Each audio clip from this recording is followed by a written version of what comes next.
Hi, welcome you all to this special class on Unacademy YouTube Unlock platform.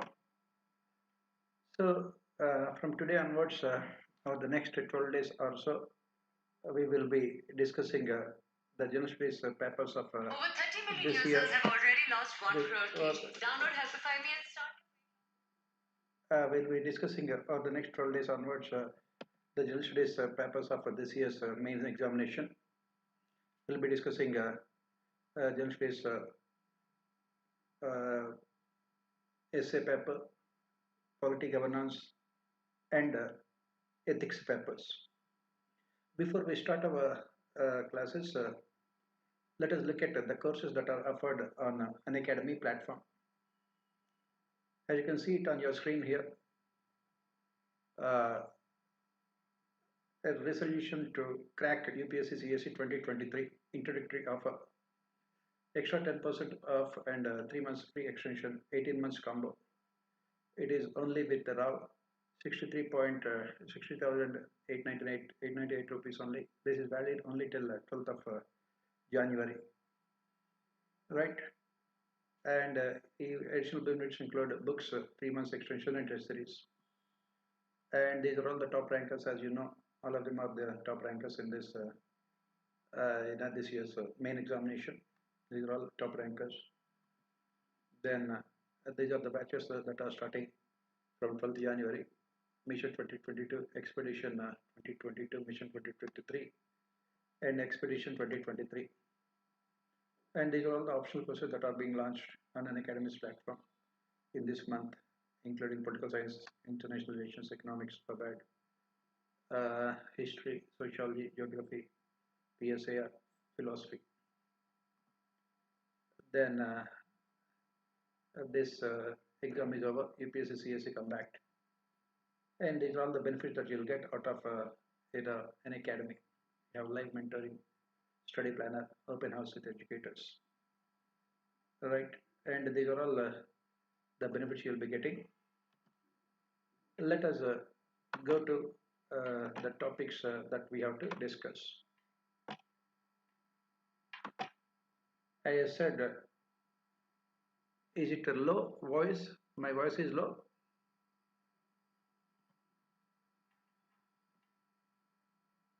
Can't you hear me properly?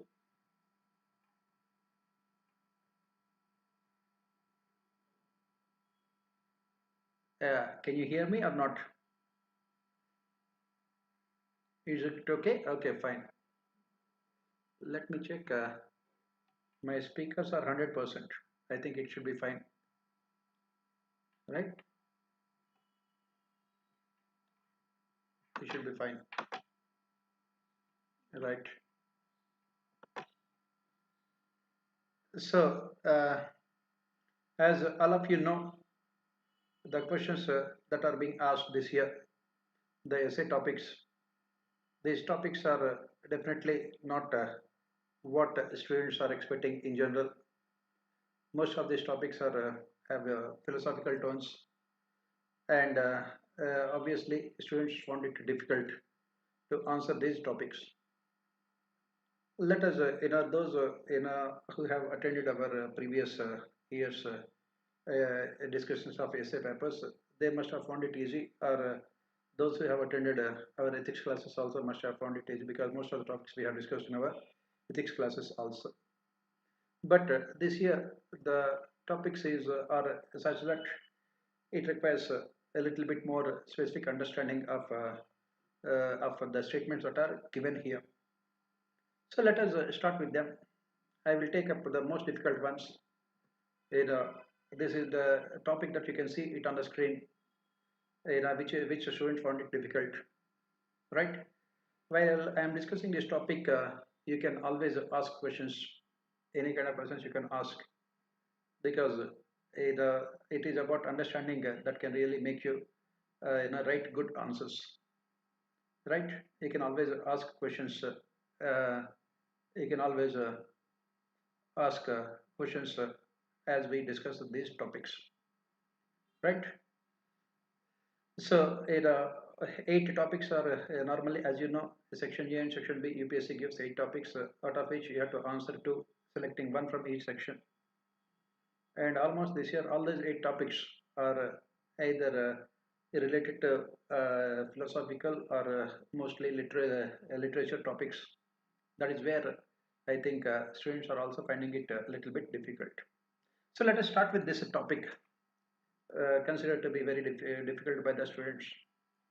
Your perception of me is a reflection of you. My reaction to you is an awareness of me. Right? This is the topic. Looking at it, to understand it, it will take at least one lifetime. And UPSC wants you to understand it in 5 minutes time, and I'll start writing in the 6th minute onwards. Right? That is where the difficulty will be. Yeah, that is the thing. It would take at least one lifetime to understand these kind of topics. And all of you have studied maximum engineering and mathematics.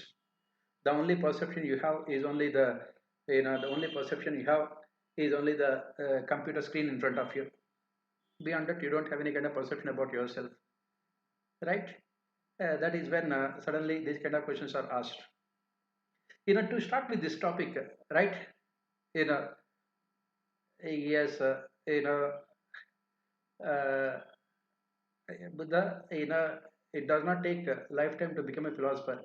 One big failure in life is more than enough to become a philosopher. Ask your namesake Gautam Buddha. He had been a complete failure in his life, and that is when he became a philosopher. Right? So, coming back here, that is the reason why he ran out of his house in the middle of the night to become a philosopher. Right? Right, Rishu, don't worry. You will also become very, very soon. My blessings are always with you.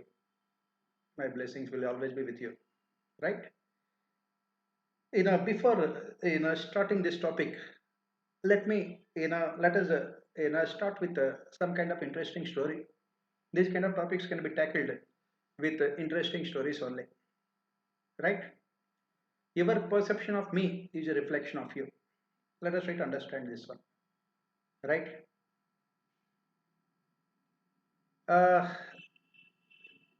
Let me take a small incident from Mahabharat to explain this one, right? Once Duryodhan, all of you know him, Duryodhan. Once Duryodhan approaches Lord Krishna and says that, Krishna, I really don't like this fact that everyone calls me a bad person. I really don't like this. I'm not such a bad person, as you know. Please tell me, why do people call me a bad person? I'm not at the end of the day such a bad person, Krishna. That is what Duryodhan says. Right? Then at the same time, Yudhishthir, the eldest of the Pandavas, he also comes to meet Krishna. Then Lord Krishna says, please do both of you do one thing, right? Both of you go out and meet some people, right? Both of you go out and meet people. Come and tell me, you know, come and tell me, what is your perception about the people you have met? And both of you will be meeting the same people. But you have to tell me, what is the perception? What do you think? You know, Yudhishthira did not ask anything. Sunidhi, Yudhishthira also had come there. Then Krishna had asked both Yudhishthira and Duryodhan, please go out, meet some people. Yeah, what happened here is that Duryodhan, he says that I don't know why people call me bad person, and I don't know why people call Yudhishthira a good person. What is the difference between me and Yudhishthira? That is what he says. Right? I don't know why people call me a bad person, and I don't know why people call Yudhishthira a good person. At the end of the day, after all, I'm not such a bad person as Krishna. That is what he says. I'm not such a bad person. So, I do. What is the problem? Why people are calling me a bad person? That is when Krishna says, he asked Yudhishthira also was there. He asked Yudhishthira, both Yudhishthira and Duryodhan, you please, both of you, go and meet people, right? You whoever you meet, please tell us, come back and tell me what is your perception of those people whom you have met. On the way, they meet so many people, around 10 people they meet, and comes back. Now, Krishna asks, Duryodhan, what is your perception of the people you have met? What do you think? What do you think? Then immediately Duryodhan replies, we met around 10 people, and all those people whom I met, all of them were very bad. One person was jealous, one person was angry, one person was, uh, you know, uh, had so many other weaknesses. Not even a single person whom I met can be called a good person. Then Krishna asked the same thing to Yudhishthira. Now tell me, what do you think? Yudhishthira replies, all those people whom I met, they are very good, they are compassionate, they are kind, they are honest, they are sincere. Then Krishna smiles and replies, I think, Duryodhan, you got the answer to your question. Duryodhan says, no, I did not. Right? That is what the statement here says. Your perception of me is a reflection of you. Krishna replies, since Duryodhan, you are a bad person. Since you are a bad person, you only see negative attitudes and negative values in other people. You only see the negative side of other people. You only see the bad aspects of other people. On the other hand, since Yudhishthira is a good person, he will only see the good qualities of other people. And that is the difference between you and Yudhishthira. That is how he beautifully explains the personality of both Yudhishthira and Duryodhana. Right? That is how he beautifully explains. Your perception of me, that is what Krishna says. This is the statement that is, you find in Mahabharata. Right? This is what Lord Krishna says. Since he is a good friend of us, he keeps on telling me about all these stories. Right? That is what Buddha, that is what I am saying. This is directly taken from Mahabharata only, right? And your you are starting your introduction of this topic with the small story I have given to you here. Your perception of me is a reflection of you. A very beautiful statement.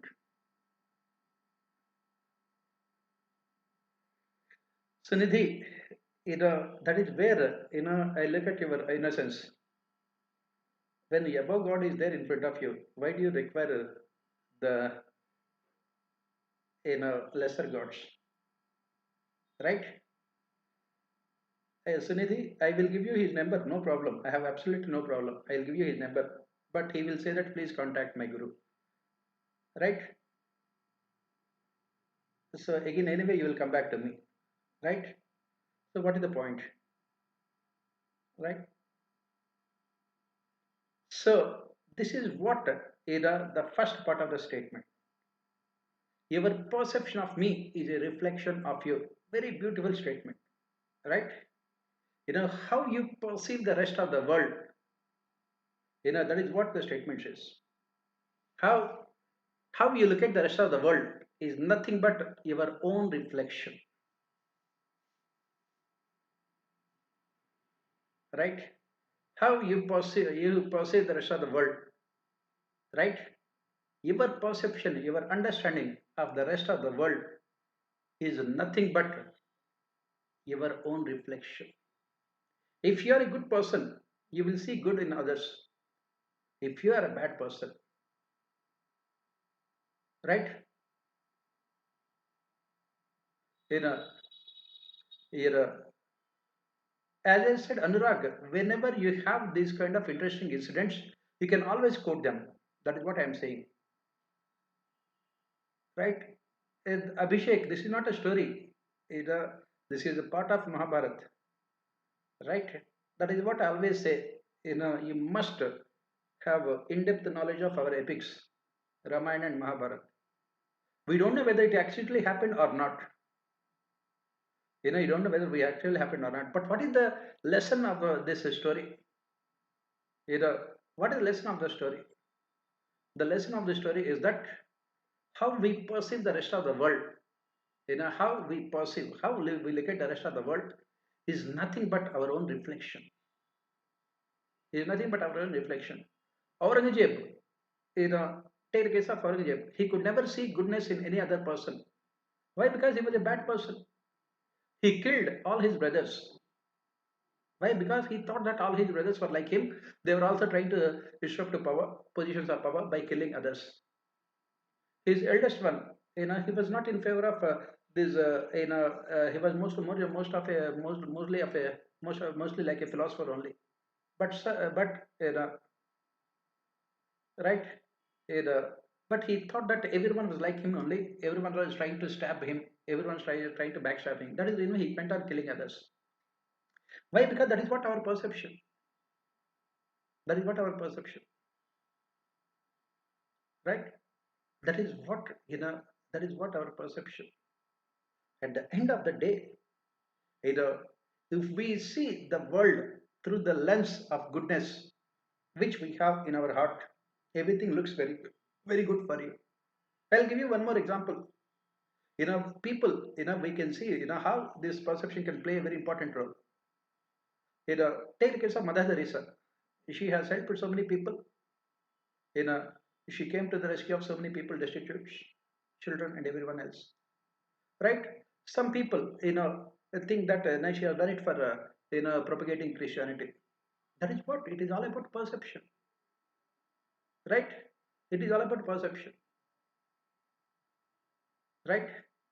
That is where you know, not our values, Anuraga. It is we judge other people, you know, through the prism of our own inner self, through the prism of our own inner self. Inner self.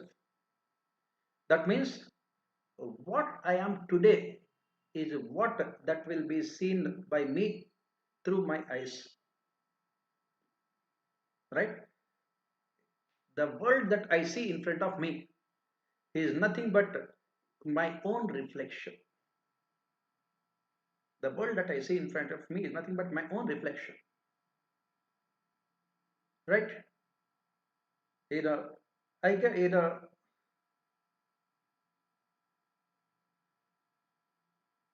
that is the reason why. That is the reason why.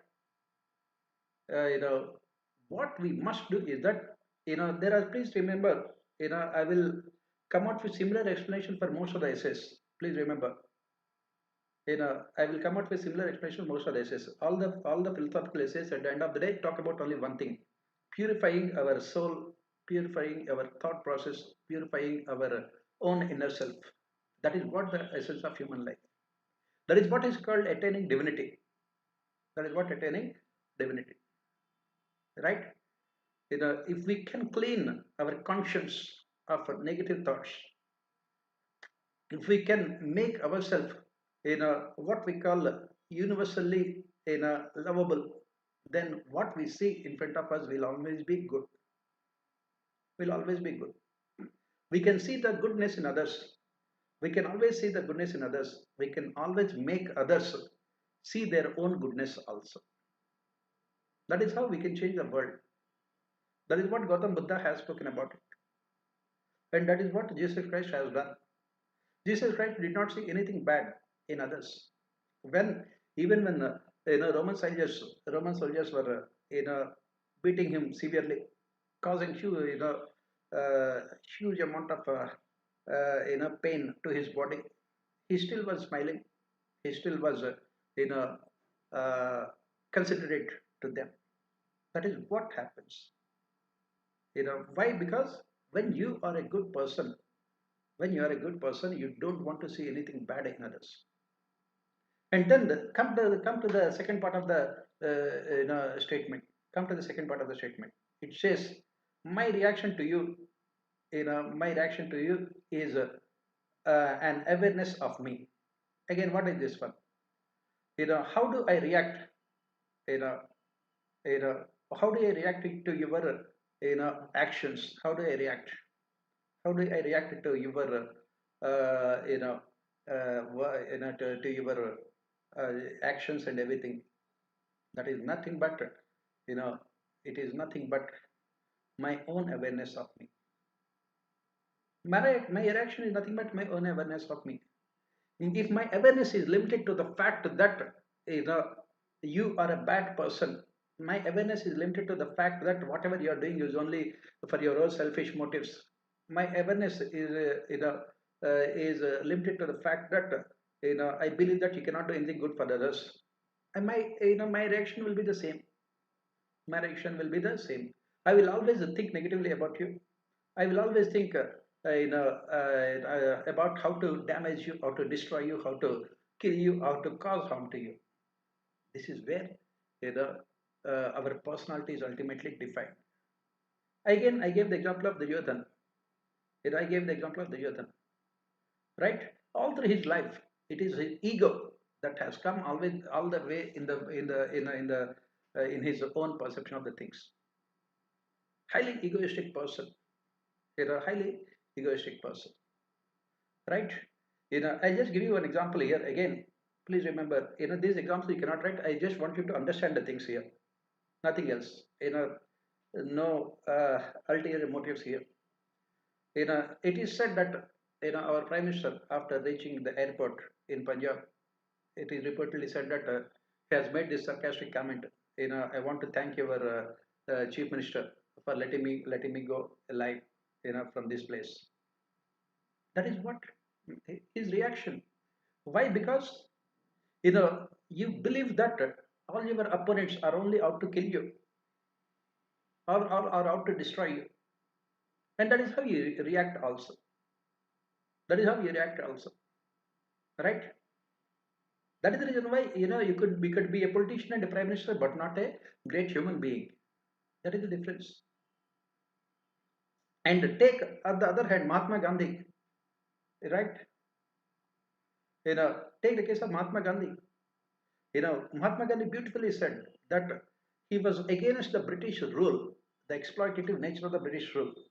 You know, you know, he was against the exploitative nature of the British rule, right? But he said that he was never against the Britishers, because that is what we say at the end of the day. At the end of the day, what do we say? Ultimately, the objective of our human life is to seek God in every person.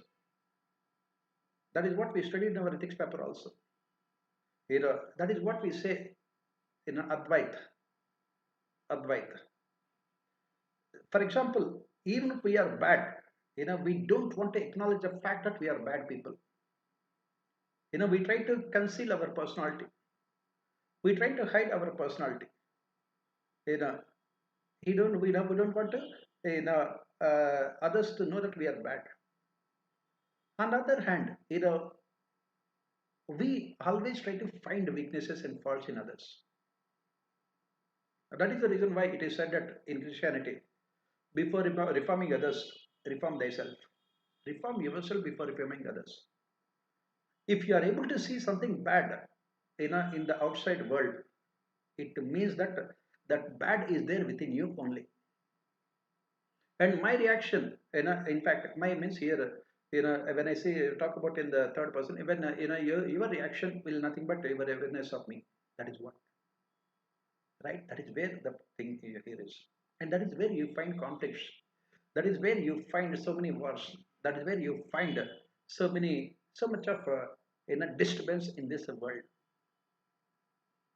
As if you can see goodness in other person, if you are able to see yourself in other people, you always behave with other people the way you otherwise will be behaving with yourself. That is what exactly Mahatma Gandhi also says. He says that try to do those things to try to do those things to people who other which otherwise you are doing unto yourself only. What you are doing to yourself, make sure that you are also doing the same thing with others also. You know, what ultimately this topic says here is that we must develop that kind of humanistic attitude towards others. How to remove our mind, how to remove our heart of all these negative evils that we are talking about, as the Bhagavad Gita talks about six of them. Kam, Krodh, Lobh, Moh, Mad, and Matsya. How do we you know right how do we how do we can get rid of those things, as Bhagavad Gita says, the ultimate solution lies in nishkam karma, that is in a selfless action, and this is possible only with the detachment. You must be able to see inside yourself. Please remember, one more essay was asked on this topic only. You must be able to see what is there inside yourself. You must be able to get rid of your weaknesses. You must be able to identify your own problems in your own personality. Then you must be able to wipe out all those bad aspects of your personality, so that you become ultimately a cleanest soul on this earth. Then you will be able to see only the goodness. Then you will be able to do only good for other people also. Then your reaction to other people will always be good. Even if other people are causing harm to you, you will always be thinking good about them. That is what it is. My reaction to you, is nothing but an awareness of me.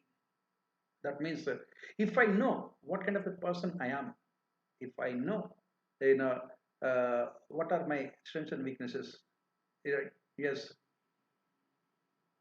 you know, yes, Ketan, as I said, there is nothing like a good value except rationality. What you see, I'll come to that one, Ketan, what your question is. You are saying, you know, exactly, that is what I am talking about. I am coming to both your questions now. What happens if, if we see something bad in others, you know, or if some people doing something bad, as Mahatma Gandhi says, you know, again, reform the criminal and punish the crime. That is what you have to do. Reform the criminal and punish the crime. That is what you have to do. We can always make people good. We can always make people good. We can reform them and punish the crime. Whatever the crime that he has committed, punish the crime. And but with the objective of reforming the criminal. Now, right now, if you look at it, what is happening is that our courts give punishments to the criminals. They give punishments to criminals. They are sent to jail, right? They are sent to jail, and they are given many punishments in the jail also. But after going to jail, the focus is not on reforming them. The focus is not on making them good people. The focus is not on changing their attitudes. That is where the problem can be there. That is where you can find the problem, right? So here, for these kind of essays, I just keep on saying you have to answer these essays with lots of examples. Give the example of, give the example of someone like Hitler. Hitler, just like, we spoke about, Hitler, we spoke about Duryodhan. Hitler also was like that. He could only perceive everyone to be a bad person, and he could see bad in everyone, every person. And that is the reason why he wanted to end every person. He wanted to, kill every person. That is where, right? That is where the problem here is. So how to conclude? That is what Anurag, Anurag, how to conclude this kind of essays? What should we do? This is where I say, we have to reform, our value systems, starting with our education, right? Unfortunately, As I keep on saying in our ethics classes, the problem with our society, the problem with our education system, the problem with our value system is such that we give so much of importance to success in our life, and we will be running after marriages in the form of success, not knowing fully well that real happiness lies somewhere else, right? Real happiness lies in being good. If you are a good human being, you will always be happy. That is what you have to realize. Take the case of Mahatma Gandhi. All through his life, he led the life of a poor person only. Take the case of Mother Teresa. She was not having a $1 trillion companies. You know, Mahatma Gandhi was not a richest person. Mahatma Gandhi was not the most powerful person, but they were happy. Why? Because it is their goodness that had given them so much of happiness, and that is what we have to teach, right? That is what we have to talk about, because otherwise, as I said, we'll be always all the time, you know, all the time we'll be running after those mirages like power, money, status, and everything else, right? Having in a position of power, having been the prime minister and the chief minister, having having a special flight for yourself, and having all the comforts for yourself, that is not what his life is all about. Life is all about helping others. It is all about cleaning our soul of all the negative attitudes and negative vibes, negative values that almost automatically creeps into our system as part of nature, so that you know our reactions to other, my your reaction to others, you know is nothing but your own awareness of yourself. That is what it is. Exactly, that is what you know where did we start? We started with the story of Mahabharat. We can end again with the story of Mahabharat, right? We can end with again one more story of Mahabharat, right? What is the end story that we can conclude here? From Bhagavad Gita only you can talk about it. you know and I'll just give you one more story here, if not for Mahabharat, one other ethical story, right? A person goes to a sage. He's a very rich person. He has the money, he has the power, he has status, he has comforts and everything else. He goes to a sage, a learned person, and tells him, I have everything in my life. I have money, I have comforts, luxuries, money, everything I have in my life. But I don't have peace of mind. I want peace of mind. That is what he says. And the learned you know, sage replies, very simple. What do you want? I want peace of mind. He says, he replies, just remove I want from the statement. What is left is peace of mind. Remove I want. He said, I want peace of mind. He said, the sage replies that remove I want. What is left is peace of mind. Right? That is how you can end your essay also. And that is what your own awareness about yourself. You can reach that highest level of ethical development you know by overcoming your own self. That is what is called self actualization. That is what is called self actualization. As long as you have this perception, very important, of you being different from nature, you will never realize the true essence of life. As long as you know you have this separate identity about yourself, thinking that you are different from nature, right? You will never achieve self-actualization. And if you can get that kind of awareness about yourself, then you can see yourself in the entire world, in every living being on this earth. Then your perception of the entire world changes. You will have only you will have only good things to say about others because you have become ultimately the great soul. That is what, right?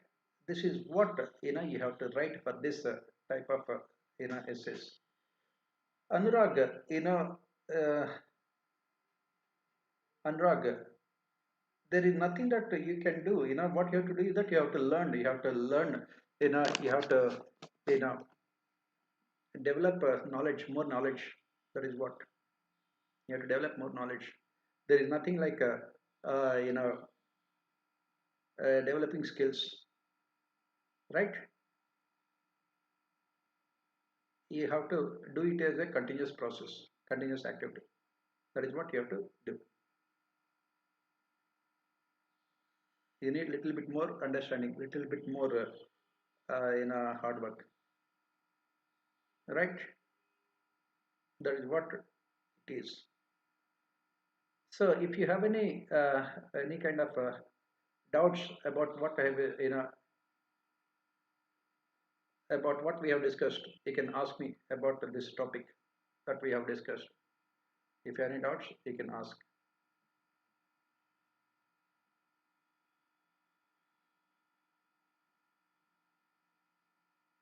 Otherwise, I can move on to the next topic,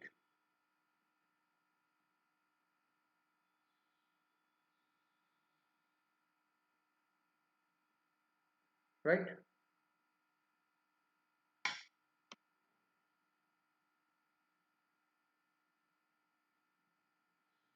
Yeah, depending on the essay, you know,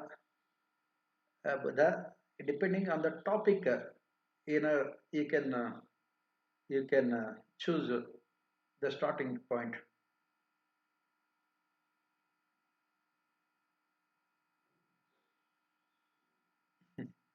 That is what Suniti, why do you want animals? That is what Hindu philosophy says. Every living being on this earth has a soul. So you will be loving everyone unconditionally, right? That is what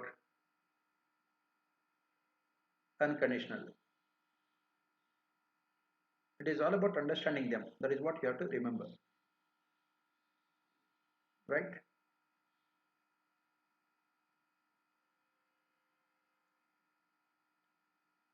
So can we move on to the next one? Shall we take up other essays? Yeah, I think you can see it on the screen. Yeah, you can write it. You can write them. On the basis of whatever we discussed, you can write them. On the basis of whatever we discussed, you can write them.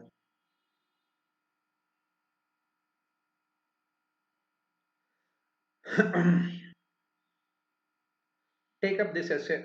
Please remember, for all these kind of essays, the spirit is the same. Please remember, for all these philosophical essays, the spirit is the same. Philosophy of wantlessness is utopian, while materialism is a chimera. It is very easy. I don't know why you people are finding it difficult. This is what exactly we have discussed now. Philosophy on wantlessness is utopian, while materialism is a chimera. What do you mean by that? What have you understood by this one? Right? Buddha, there is no other way. You need a good amount of knowledge of English. right? You need good English knowledge. Unfortunately, that is what is required. You cannot say that I am from science background. What I know is a in a RAM and ROM only, random access memory and read-only memory, and say that you don't have any other memory, right? You cannot say those kind of things. You need, right? The philosophy of wantlessness is utopian, right? Wantlessness. What do you mean by that? Nitesh, Nilesh, I think you got it wrong. You got it utterly wrong. That is what you have said is utilitarian, not utopian. So leave it, right? What you said is not utopian, utilitarian. No, utopia, no, don't worry, I will tell you, right? Don't worry. So what we are saying here is, the essay topic here is that philosophy of wantlessness, exactly imaginary, Sunidhi. Wantlessness, wantlessness means desireless. Bhagavad Gita talks about nishkam karma, you know, an action which is completely devoid of any desire. That is what Bhagavad Gita says, right? And that is what is utopia. Utopia means you are living in a dreamy world, right? You are living in a very dreamy world, right? Which is not completely, which is completely removed from reality. Utopia, which is just nothing like a fiction, which is never found in reality. Utopian world, right? That is what utopia. Whereas materialism is a chimera. This chimera, what is this chimera? It is a mythical Greek animal, which is a combination of so many of them. You know, so what is this special about this chimera? This animal in the Greek mythology.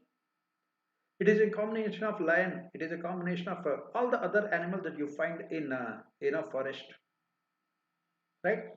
It is a combination of all other animals, which is very dangerous. Exactly, exactly. That is what in almost every mythology we have these kind of animals. But Buddha, we are not talking about animal here. We are talking about when the word chimera is used here, it is not used as a noun. It is used as a verb. What we are saying here is that a combination of negative, you know, a combination of negative aspects, negative qualities, negative characteristics, right? That is what it shows. So,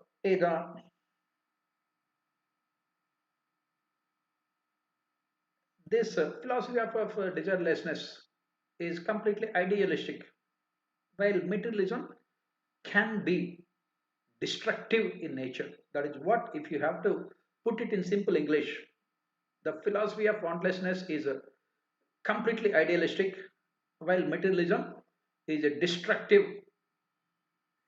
phenomena. That is what the meaning of this statement. Very simple. That is what the meaning of this statement. Right? That is what the simplest. That means you cannot be completely desireless, which is not possible, nor can you be totally materialistic, which can destroy you forever. That is what the meaning of this statement. Very simple. Exactly. I will start with a story for this. I will start with a story, small story for this to explain this. A small story, right? What is the story? Not story also, it's a small, some kind of a statement only. Gautam Buddha says that he wants to see a world. Gautam Buddha, he says that he wants to see a world. His desire, he says his desire is to see a world wherein people don't have any desires. That is what he says. Gautam Buddha says that he wants to see a world wherein people don't have any desires. Why? Because according to Gautam Buddha, desire is the root cause of all the evil in this world. It is the root cause of all the evil in this world. That is the reason why he wants to see a world wherein people don't have any desires. Right? If you don't have any desires, you will not have any sufferings. But what is the irony here? That is the desire of Gautam Buddha. Right? That itself is a desire of Gautam Buddha. That is the reason why we say philosophy of wantlessness is utopian. How beautifully we can explain this simple philosophy of wantlessness is utopian with a simple story or a simple statement. Even the great Gautam Buddha could not overcome his desire, right? When he wants the people not to have any desire. If you look at all these spiritual souls, all of them have a desire, whether it is Gautam Buddha, Jesus Christ, or Guru Nanak, or the best of all of them, the one in front of you, right? So all of them have a desire, you know, that is, they would like to see a world wherein people don't have any desire. I'll give you one more example here to explain this. How this wantlessness is utopia. How this wantlessness is utopia. Right? Again, I'll go back to Mahabharata. As I said, if you have good knowledge of these epics, Ramayana and Mahabharata, you can write all these essays very easily. Right? Yes, Sunidhi, you're right. 6P. Right? So, as usual, as we know, Krishna, a very good friend of mine, innocent soul, right? I like his innocence all the time. So this Krishna had taken so much of time to explain the essence of life to Arjun as part of Bhagavad Gita. Krishna says that all these relations, all these you know, you know, emotions, sentiments, relations that we see in this world are not real. He says, and Krishna says that ultimately it is only Advaita. You know, Krishna says that I am the one who is creating this world. You know, I am the one who is destroying this world. Don't think that you are killing people. I am the one who is killing those people with you as an instrument. So don't have any emotions or sentiments or anything like that. They are not at all real. That is what he says. And he talks about detachment. Krishna, the whole of Bhagavad Gita is about detachment. That is what is called wantlessness. Right? He talks about detachment.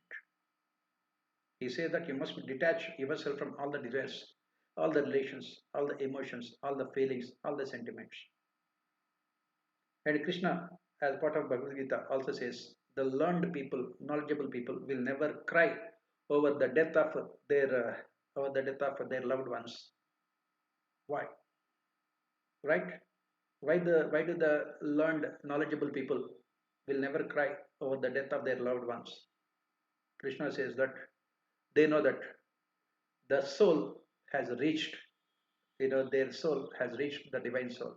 Their inner soul, Antaratma, had reached the divine soul. It is a situation and it is an occasion to feel happy, not to cry. That is what Krishna explains in Bhagavad Gita. He wants Arjun to be completely desireless, detached. That is what he says. And he takes a lot of time to explain this essence of life to Arjun through various, you know, small incidents in Bhagavad Gita. And then the war starts, and from people from this side and that side, both of them are getting killed there. Lakhs of them are getting killed. Right? Then what happens after this? Abhimanyu, Abhimanyu, Arjun's dear son, he was killed. He was backstabbed by the Kauravas. They killed him through treachery. They knew that it would not be possible for them to kill him through direct war. He was too good a warrior, to be killed by. So from behind, Karn comes and backstabs him, and Abhimanyu was killed. Extremely, great warrior. He could have been one of the greatest emperors also, had he been alive. And then Arjun comes to know about the death of Abhimanyu. He goes there and looking at the dead body of his son, he simply could not control himself. Starts crying very loudly. People around Arjun, they simply could not console him. And they don't know what to do. Then immediately they think that it is better to call Krishna because they believe that only Krishna can console Arjun. Then Krishna comes there. Looking at Arjun, Krishna also starts crying. And the people were surprised. Then immediately they ask Krishna, we can understand that Arjun is a normal human being. It is very difficult for him to overcome the pain of the death of his son, who is very young, who is promising, you know, who is such a great warrior. We can understand that Arjun crying, but you are God. You don't have any emotions. You don't have any feelings. You don't have any attachments. You are enlightened soul Krishna. Why are you crying? That is what they ask him. That is where Krishna comes out with the answer, which is what is the essence of this essay. Krishna comes out with the answer, which is what is the essence of this essay. What is it? Krishna says, I am crying because I took so much of pain to explain the essence of life to Arjun. Arjun is nothing but an extension of my soul. I took so much of pain to explain to him the essence of detachment, the essence of life and death cycle. I explained to him clearly that knowledgeable people, learned people will never cry over the death of their near and dear ones because they know that their soul has reached God. In spite of taking so much of pain to explain to Arjun about the essence of life, in spite of being very close to me, in spite of being one of my very close, pals, close friends, you know, Arjun could not understand the essence of what I have said in Bhagavad Gita. In spite of being very close to me, in spite of being an extension of my own personality, Arjun could not understand all those things. Then Krishna says, what about the rest of the world? When will they understand what I am saying here? How can they understand? Will they ever understand? The entire world, the future generations, the present generations, all of them will have to suffer, will have to bear all those sufferings, will have to feel all those pains. I wanted to remove the pain of this world. I could not do so. I am crying for the rest of the world. That is what Krishna says. That is what he says. Why? Because it is very easy to say about all these things, but to put them into practice is almost utopia. That is what Krishna says. I am crying for the world. I know, I have been trying my level best to get this world rid of pains, troubles, problems, tears. Right? Sunidhi, you can say that that is why Krishna is innocent. On the other hand, if I were there at that point of time, I would have smiled at Arjun. Right? Right. Right. That is what. That is why I said, Sunidhi, in the beginning itself, when I started this story, I said, innocent friend, my innocent friend Krishna. Right? That is what I said. That is what I said. Buddha, you are getting it wrong all the time. You are getting it wrong all the time. You know, just, you have to keep up to your name. You have to become enlightened soul. That is what. Right? That is what. Exactly. Asha, you got it right. Yes. So that is what, it is impossible to find people in this world without having any desires. That is what the topic says, utopia. It is impossible. Yes, Kulyash, why would I have smile? I just said, you know, knowledge people will never cry over the death of their loved ones, right? Because they know they have reached, the abode of God. You should feel, right? You should feel good about it. Of course, Buddha, you're right. I'm not as innocent as my good friend, Krishna. Very good person, but very innocent person. And he thinks that by teaching Bhagavad Gita, right, he thinks, he can change the entire world. So that is what the philosophy of wantlessness is utopian. These are two things, you can give example. Yes, Asha, I'll come to that one. I'm coming to that one. You cannot, it is almost impossible to imagine, to think about a world wherein people don't have any desires. It is almost impossible. It is almost impossible to think about a world wherein people don't have any desires. It is completely utopia. The moment we take birth, the desire will become an integral part of our life.